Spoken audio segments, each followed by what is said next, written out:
isang kulungang bakal ay may taong malungkot umiiyak. Ang tanong niya sa sarili ay kailan magigis na ng liwanag. Malayo ang iniisip pag nakakuyong yaring mga palad. Bakit daw siya nagdurusa sa kasalanang di niya ginawa? Kahapon lamang ay kapiling niya kanyang asawa at anak. Namumuhay ng tahimik sa isang munting tahanang may tuwa.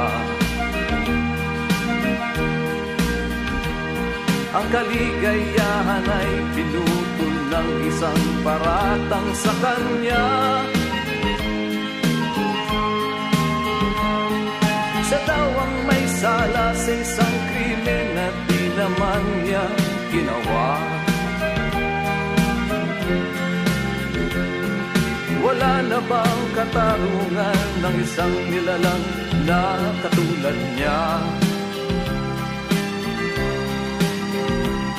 Ilan pang tulad niya ang magdurusa ng walang kasalanan?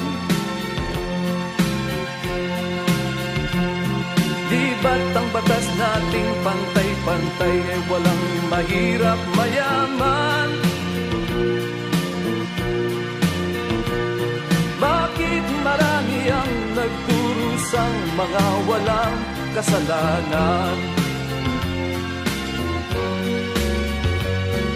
Mga ilang araw na lamang haharapin na niya ang bitayan. Paano niya isisigaw na siya'y walang kasalanan? Tanging ang Diyos lamang ang siyang saksi at siyang nakakaalam.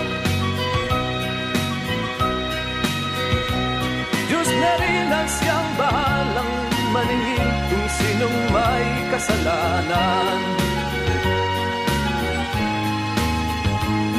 Dumating na ang araw, haharapin na niyang kanyang kamatayan. Sa isang upo ang bakal na kay rami ng buhay na inutang.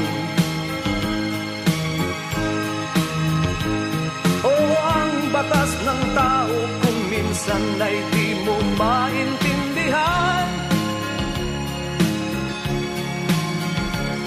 Ilan pang tulad niya ang magdurusan ng walang kasalanan?